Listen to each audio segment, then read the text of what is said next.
whose library I was devouring for my research on the Madras art movement almost a decade ago. One afternoon, absorbed as I was, she very casually said, "Why don't you write a catalogue for a show?" I hesitated and mumbled some excuse like, "I don't think I know how to write for a catalogue," to which she shot back, "If you can write so much for your thesis, why cannot you write one essay for me?" I was dumb for a few seconds and then I gathered my wits about me and told her I will give it a try. That was my baptism into the so-called world of art writing. Thank you, Sharan. And slowly I was pushed into reviewing exhibitions within the city and within the epithet of art critic. And when I was asked to be part of this conversation, I was a little nervous because my experience remains cocooned within this urban space. In my experience of critical art writing, I did not undergo any training. It was my research at the Department of Art History and Aesthetics at MS University, Baroda, that stood me in good stead and awareness of various critical theories that was opened up to me. The field of critical theories is vast and the writings are within the Western context. To apply these knowledgeably within an Indian and particularly regional context requires an understanding of the reading of these writers who wrote from experiences from within their framework. In looking at works of art produced by different artists from different parts of the country in exhibitions within Chennai, I had to formulate an approach to writing, particularly for newspapers whose readership demands a healthy blend of descriptive and formalist method. Being critical was out of bounds for me initially, but from writing regularly, I took the bold step to criticize, or rather take a stand. I realized that those passages were clinically clipped away. Despite repeated requests to the editors to leave my piece untouched, it fell on deaf ears, and the resultant effort was anemic, placid writing that offended my sensibility. And down the decade, another imposition was made in terms of number of words that was reduced from 1,200 to 1,500 to 500, and the request continued, make it still shorter. The limitation of a little challenge to the critic and the artist hardly gets what is due to him or to her. Frankly, in Chennai, there is limited critical space for such an activity. The response remains lukewarm from the public when efforts are made by galleries as upper house to conduct lectures with the aim of bringing an awareness of modern and contemporary art, though these lectures are offered free. The role of an art critic within contemporary reality is not just producing words that are laudatory and hagiographic, but the creative energy should be directed towards meaning production.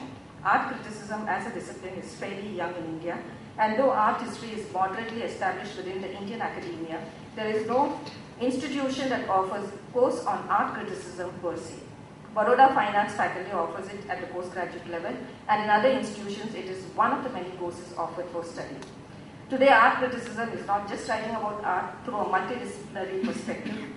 It creates its own rules, its own observations, often depending on the textuality of the given work of art. The visibility of artists within the public domain is marginally low, and the experimental new media or allegorical expressions remain beyond public's comprehension.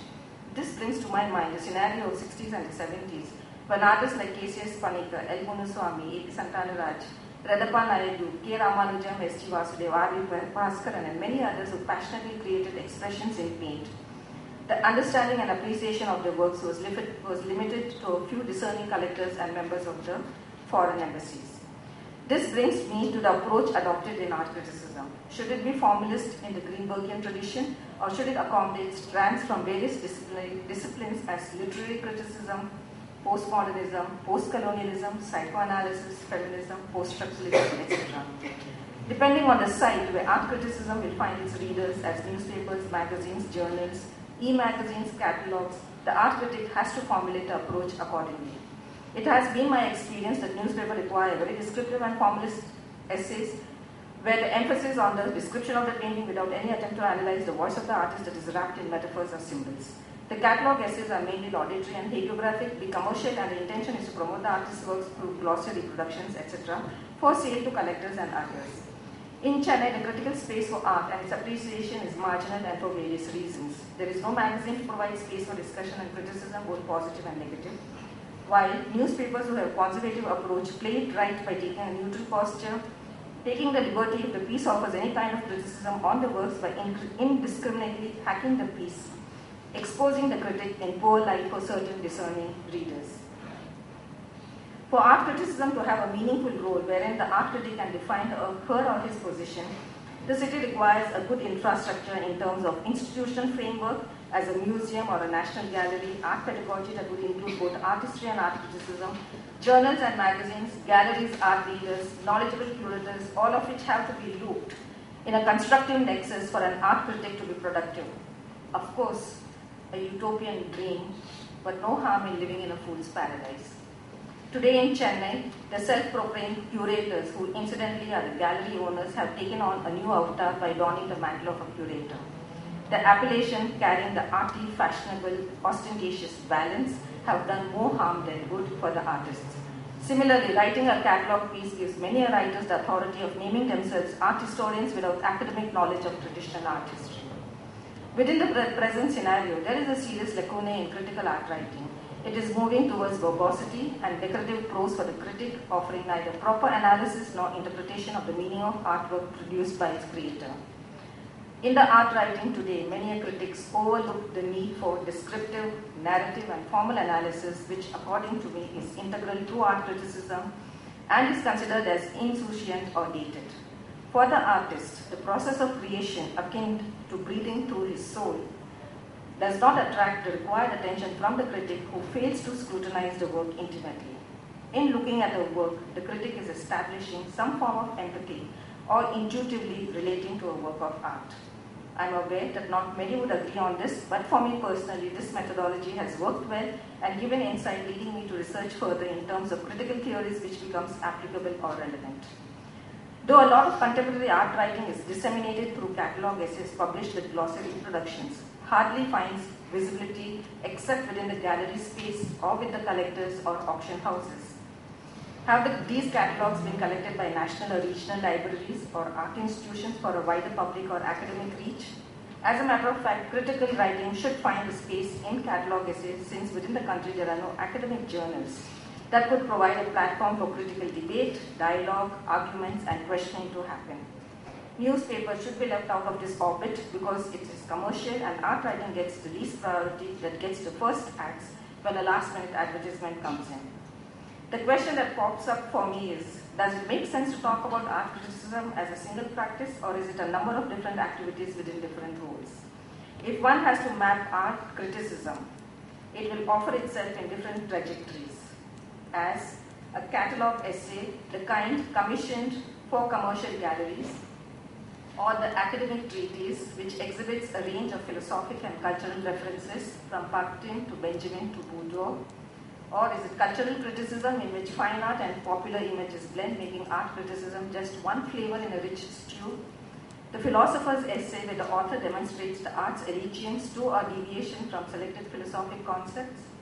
The descriptive art criticism, the most popular, as its aim is to be enthusiastic but not judgmental, and to bring readers along in imagination to artworks that they may not visit.